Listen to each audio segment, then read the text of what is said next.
ஒரு ஜாதகத்தில் 7ஆம் இடம் முடக்கு தோஷமாக இருந்தால் பாருங்க, ஆணாக இருந்து 7ஆம் இடத்துல முடக்கா இருந்தால் ஒரு திருமணம் ஆனதுக்கு அப்புறம் அவர் லைஃப்பில் முடங்கிடுவார். ஏன்னா 7ஆம் இடம் தான் மனைவி, 7ஆம் இடம் தான் பொண்டாட்டி, நல்ல நண்பர்கள் 7ஆம் பாவம். இது முடங்கிருச்சுன்னா இவங்க கிட்ட யாருக்கிட்டையுமே நம்ம ஒரு பரசுரமாக எந்த ஒரு விஷயத்தை நம்ம எடுத்துக்க முடியாதான், அவ்வளவு கஷ்டங்க. நம்ம ஜாதகத்தில் கல்யாணம் மூச்சு 2வது குழந்தை 7ஆம் இடம், அந்த 2வது குழந்தை பிறந்ததுக்கு அப்புறம் அவர் டோட்டலாக டவுன் ஆயிடுவார். எப்படியெல்லாம் ஆண்டவன் வச்சுக்கிறான் பாரு. 5ஆம் பாவம் முதல் குழந்தை, 5க்கு 3 7, அதான் 5 6 7, ஆனா 5க்கு 3 7. அப்ப 2வது குழந்தை பிறந்ததுக்கு அப்புறம் இவங்களுக்குள்ள ஒரு அந்யோன்யம் அப்படியே தொடர்பு குறைஞ்சிடும். உங்கள் தங்கம் வெள்ளி வைர நகைகளை விற்று பணம் பெற நம்பிக்கையான நிறுவனம் மேக்ஸ் கோல்ட். கால் 04445454545. அனைவருக்கும் வணக்கம். பாரம்பரிய திருவள்ளுவர் குலவம்சம் பிரசன்ன ஜோதிடர் சுப மாரிமுத்து திருப்பூர்லிருந்து இந்த பதிவு உங்களுக்காக. இன்றைக்கு 7ஆம் இடம் முடக்கு தோஷத்தை பற்றி இன்னைக்கு நம்ம பார்க்க போகிறோம்.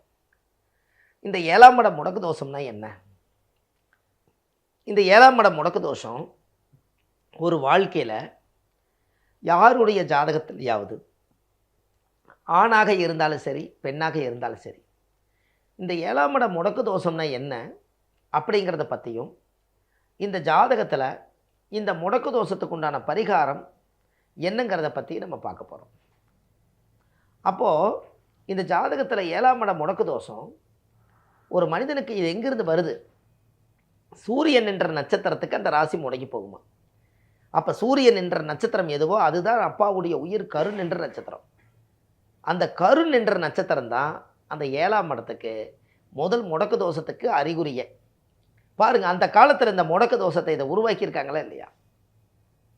முன்னோர்கள் அந்த காலத்தில் எவ்வளவு பிரச்சனைகள், எவ்வளவு போராட்டம், அத்தனையும் சரி செய்யறதுக்காகத்தானே இவ்வளவு தூரம் சிரமப்பட்டிருக்காங்க. ஒரு ஜாதகத்தில் 7ஆம் இடம் முடக்கு தோஷமாக இருந்தால் பாருங்கள், ஆணாக இருந்து 7ஆம் இடத்துல முடக்கா இருந்தால் ஒரு திருமணம் ஆனதுக்கப்புறம் அவர் லைஃப்பில் முடங்கிடுவார். ஏன்னா 7ஆம் இடம் தான் மனைவி, 7ஆம் இடம் தான் பொண்டாட்டி, 7ஆம் இடம் தான் சம்சாரம். நீங்கள் சொல்லுவீங்க இல்லையா, 7ஆம் இடம் விதவிதமாக நம்ம மனைவிக்கு பேர் வச்சுருப்போம். அந்த 7ஆம் இடம் மனைவி, சம்சாரம், பொண்டாட்டி, இவங்க எல்லாத்துக்கும் ஒன்று தான் 7ஆம் பாவம் தான். லைஃப் பார்ட்னர், தொழில் பார்ட்னர், இதெல்லாமே 7ஆம் பாவம் தான். நல்ல நண்பர்கள் 7ஆம் பாவம். இது முடங்கிருச்சுன்னா இவங்க கிட்ட யாருக்கிட்டையுமே நம்ம ஒரு பரசுரமாக எந்த ஒரு விஷயத்தை நம்ம எடுத்துக்க முடியாதான், அவ்வளவு கஷ்டங்க. அவ்வளவு சீக்கிரம் மனைவி நம்மளுக்கு சப்போர்ட் பண்ணாது, நல்ல நண்பர்கள் நம்மளுக்கு சப்போர்ட் பண்ண மாட்டாங்க. நல்ல ஒரு பார்ட்னர் போட்டிருப்போம், எல்லாம் எழுதி அக்ரிமெண்ட் போட்டதுக்கப்புறம் அவருடைய ஒரிஜினல் கேரக்டர் வெளியில் வரும். என்னடா நல்லா பேசினார், ஆளு கொஞ்சம் பணம் போட்டால் கடைசியில் பார்த்தா அவர் நம்ம பேச்சுக்கு பிடி கொடுக்க மாட்டேங்கிறாரு அப்படின்னு உங்களுக்குள்ளேயே ஒரு பிரச்சனை, வார்த்தைகள் பிறக்க ஆரம்பிச்சிருங்க. அப்படின்னா பாரு, அப்போ இது 7ஆம் இடம் முடக்கு தோஷங்கிறது சாதாரண விஷயமான்னு பாரு. அது 7ஆம் படம், இந்த 7ஆம் பாவம் சாதாரண விஷயமா? நம்ம முன்னோர்கள் அந்த காலத்தில் இது எல்லாம் சொல்லி வச்சுக்கிறாங்க. முடக்கு தோஷம் இருந்தால் முடங்கி போயிடுவாங்கன்னு. கல்யாணத்துக்கு அப்புறம் அவர் முடங்கிடுவார். இதே பெண்ணாக இருந்தால் 7ஆம் இடம் முடக்கா இருந்தால் நல்ல புருஷனாக இருப்பார். ஆனால் அவர்னால் சாதிக்க வேண்டிய நிறையா இருக்குது, சாதிக்கிறதுக்கு தவிப்பார். அப்போ இந்த ஜாதகத்தில் இந்த விஷயங்கள் எல்லாம் நிறைய கொடுத்துருக்காங்களா இல்லையா? நம்ம முன்னோர்களுடைய ஆசீர்வாதம் இருந்தால் எல்லாமே நல்லது நடக்கும் அல்லவா? அப்போ ஜாதகத்தில் அதனுடைய கர்மாங்கிறது ஒன்று நம்ம ஜாதகத்தில் எங்கேயோ ஒளிஞ்சிருக்குது. அந்த 7ஆம் இடம் முடக்கு தோஷம் இருக்கும்போது நாம் பிறவி எடுத்துட்டோம். அந்த பிறந்ததுலேருந்து நமக்கு அந்த வாழ்வாதாரத்தில் ஒன்றும் பெரிய ஒன்றும் இது இல்லை. எங்கேயோ நம்மளுக்கு ஒரு தப்பு நடக்குது. அந்த தப்பு சரியாகலைன்னா எவ்வளோ பாதிப்புன்னு சொல்லுங்கள். நம்மளுக்கு ஜாதகத்தில் 7ஆம் இடம் முடங்கிட்டா, நம்ம ஜாதகத்தில் கல்யாணம் மூச்சு 2வது குழந்தை 7ஆம் இடம், அந்த 2வது குழந்தை பிறந்ததுக்கு அப்புறம் அவர் டோட்டலாக டவுன் ஆயிடுவார். எப்படியெல்லாம் ஆண்டவன் வச்சுக்கிறான் பாரு. 5ஆம் பாவம் முதல் குழந்தை, 5க்கு 3 7, அதான் 5 6 7, ஆனால் 5க்கு 3 7. அப்போ 2வது குழந்தை பிறந்ததுக்கு அப்புறம் இவங்களுக்குள்ள ஒரு அந்யோன்யம் அப்படியே தொடர்பு குறைஞ்சிரும். கணவன் மனைவிக்குள்ள நல்ல சந்தோஷமாக வாழணும், நல்ல சந்தோஷமாக இருக்கணும் அப்படின்னு நினைக்கக்கூடிய 7ஆம் இடம் தான் தாம்பத்திய வாழ்க்கை. இந்த தாம்பத்திய வாழ்க்கை 7ஆம் இடம் முடக்கிட்டால் அதில் நிறைவடைய முடியாது. ஒரு ஆணுக்கும் ஒரு பெண்ணுக்கும் ஒரு முழு சந்தோஷமே ஒரு ஆண்கிட்டேருந்து ஒரு பெண்ணுக்கு சுகமும், ஒரு பெண்கள்கிட்டேருந்து ஒரு ஆணுக்கு சுகமும் இருக்கிறத பேர் தான் தாம்பத்தியம். இந்த தாம்பத்தியங்கிறதவே நீங்கள் பிரித்து பாருங்களேன். தான் பத்தியமாக இருந்து வாழ்க்கையை வாழணுங்கிறதுக்காகத்தான் காலப்போக்கில் தாம்பத்திய வாழ்க்கைங்கிறத தாம்பத்திய வாழ்க்கைன்னு பேர் வந்துருச்சு. அவ்வளவு கண்ணியமாக இருந்து நம்ம ஒரு மனைவி கல்யாணம் பண்ணி தாம்பத்திய சந்தோஷம் இல்லைனால் அந்த வீட்டுக்குள்ள சண்டையும் சச்சரவும் பிரச்சனை வருமா வராதா? அப்போ இது எல்லாமே ஜாதகத்தில் முன்னோர்கள் அந்த காலத்தில் இது எல்லாம் சொல்லி வச்சுருக்காங்க. இதுக்குண்டான பிரச்சனையை நீங்கள் தீர்க்கறதுக்குண்டான வழிகளை தேடுங்க, இந்த கர்மாவை உடைங்க, உங்கள் ஜாதகத்திலேருந்து பிரச்சனைகள் வெளியில் வரணும். அதுக்கெல்லாம் அந்த கோவில் இருக்குது பாருங்கள். தமிழ்நாட்டுக்குள்ளே 4000 கோயிலுக்கு மேலே சித்தர்கள் அந்த காலத்தில் வகுத்து வச்சுருக்காங்க. அந்த கோயிலெல்லாம் நம்மளுக்கு கிடைக்கலையேன்னு கவலையாக இருக்குது. ஆனால் உங்கள் ஜாதகத்தில் உங்கள் டேட் ஆஃப் பர்த் டயத்துக்கு உங்களுடைய திதி யோகம் கரணத்துக்கு உங்களுக்கு என்ன கோயிலுங்கிறது கண்டிப்பாக உங்கள் வாழ்க்கையில் ஒரு நாள் கண்டிப்பாக கிடைக்கும். இது நீங்கள் கண்டிப்பாக செய்யுங்க, வாழ்க்கையில் ஒரு பெரிய மாற்றத்துக்கு வருவீங்க.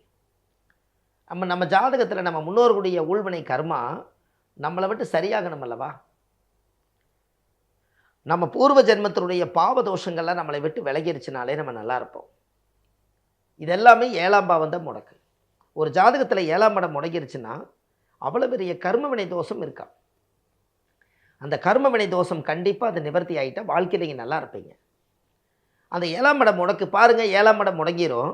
அந்த முடக்கு தோஷத்துக்கு தகுந்த மாதிரியே பொண்ணு அமையும். ஒரு ஆண் ஜாதகத்தில் 7ஆம் இடம் முடங்கிருச்சுன்னா முடக்கடி பேசுவாங்க.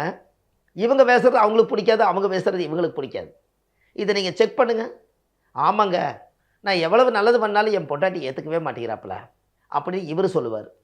இதே மனைவி 7ஆம் இடம், மனைவியோட ஜாதகத்தில் 7ஆம் இடம் முடக்கா இருந்தால் இந்த ஆம்பளை என்னால் சரி பண்ணவே முடியலைங்க, வீட்டுக்கு கணவராக நான் அமைஞ்சிட்டார், எனக்கு வாழ்க்கையில் நான் நினச்சது எதுவுமே நடக்க மாட்டேங்குது, அவர் சந்தோஷத்தை கொடுக்க மாட்டேங்கிறாரு, நல்ல பார்ட்னர், நல்ல லைஃபு, நல்ல பார்ட்னர் போட்டால் தொழிலில் விட்டு போட்டு வந்துட்டார், கடனாளி ஆக்கிட்டார், எத்தனையோ பிரச்சனைகள், எத்தனையோ பிரச்சனை. இது எல்லாமே இந்த ஜாதகத்தில் இருக்குதுன்னு சொல்லி இது பண்ண. அப்போ இது எல்லாமே எங்கிருந்து வருது? நம்ம ஜாதகத்தில் நம்மளுடைய முடக்கு தோஷத்தினால வரக்கூடிய பிரச்சனை தானே. அப்போ இந்த முடக்கு தோஷம் ஜாதகத்தில் ஒருத்தருக்கு இருந்தால் அது நம்மளை அழிக்கும். அதை சரி பண்ணுறக்கு அதுக்கு உண்டான கோயிலை கண்டுபிடிக்கணும். உங்களுக்கு அந்த கோயிலை கண்டுபிடிச்சி நீங்கள் அந்த கோயிலில் போய் 5 விளக்கு தீபம், சாமிக்கு தேங்காய் பழம், மாலை, கல்கண்டு வச்சு பூஜை பண்ணி அந்த கோவிலில் சாமி கும்பிட்டு வந்தாச்சுன்னா உங்கள் ஜாதகத்தில் இருக்கக்கூடிய முடக்கு தோஷம் கம்ப்ளீட்டாக நிவர்த்தி ஆயிடும். அப்படின்னா பாருங்கள், இதை நீங்கள் கண்டிப்பாக செய்யணுமா செய்யக்கூடாது, நீங்கள் வாழ்க்கையில் செஞ்சு பாருங்கள், அடுத்த லெவலுக்கு நீங்கள் போயிடுவீங்க. இது எல்லாமே இந்த ஆதிகால பரிகார புத்தகத்தில் கொடுத்துருக்கேன். A4 சைஸு ஆதிகால பரிகார புத்தகம், பெரிய புத்தகம். இந்த புத்தகத்துக்கு அந்த ஜாதகத்தில் அந்த புத்தகத்துக்கு கீழே போயிட்டு இருக்கிற நம்பருக்கு கால் பண்ணுங்கள். இது A4 சைஸு 1736 பரிகாரங்கள் கொண்ட புத்தகம். அந்த கீழே போயிட்டு இருக்கிற நம்பருக்கு கால் பண்ணிங்கன்னா உங்களுக்கு வீட்டுக்கே 2 நாளில் உங்கள் கையில் வந்துடும். அதுபோக நம்ம சென்னையில் வடபழனியில் தெப்பக்குளம் வாசலே நம்ம ஜோதிட அலுவலகம் இருக்குது. சனிக்கிழமை, ஞாயிற்றுக்கிழமை, திங்கக்கிழமை நம்ம ஜோதிடம் பார்க்குறோம். மற்ற தினங்கள் திருப்பூரில் பார்க்குறோம். அதுபோக விஸ்வாமித்திர கோயில் மாதம் பௌர்ணமி அன்னைக்கு விஸ்வாமித்திர கோயிலுக்கு கூட்டிகிட்டு போயிட்டு வரோம். அந்த கோயில் எங்கே இருக்குதுன்னு கேட்டிங்கன்னா திருநெல்வேலி மாவட்டம் கூடங்குளம் விஜயாபதி விஸ்வாமித்திருடைய ஆலயம். அந்த கோயிலில் போய் விளக்கு போட்டு பூஜை பண்ணி சாமி கும்பிட்டு வந்தால் ரொம்ப நல்லா இருப்பீங்க. அதுபோக மதுரையில் இன்மையிலும் நன்மை தருவார் கோயிலுக்கு கூட்டிகிட்டு போகிறோம். நிறைய பேர்த்துக்கு இந்த கோவிலை அறிமுகப்படுத்தி வச்சேன். இன்றைக்கி அந்த கோயிலுக்கு 3000 பேர் 4000 பேர் பௌர்ணமி அன்னைக்கு வர்றாங்க. அதனால் நீங்களும் அந்த கோயிலுக்கு போயிட்டு வந்தால் நல்லதாக நடக்கும். இதை கூட்டிகிட்டு போகிறோம். இது இல்லாமல் கீழே போயிட்டு இருக்கிற நம்பருக்கு கால் பண்ணிங்கன்னா இந்த பதிவுக்கெல்லாம் உங்களுக்கு அந்த வேலையே நடக்கும். அதுக்கு கீழே போயிட்டு இருக்கிற நம்பர் என்னென்னு கேட்டால் 9361388202 9449515573 9655715555.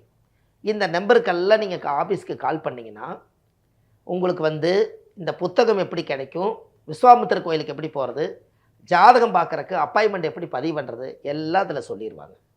நீங்கள் பார்த்து பலனடையலாம் என்று சொல்லி பாரம்பரிய திருவள்ளுவர் குல வம்சம் பிரசன்ன ஜோதிடர் சுபமாரிமுத்து வாழ்வது ஒரு முறை, வாழ்த்தட்டும் தலைமுறை. நன்றி, வணக்கம். உங்கள் தங்கம், வெள்ளி, வைர நகைகளை விற்று பணம் பெற நம்பிக்கையான நிறுவனம் மேக்ஸ் கோல்ட். கால் 04445454545.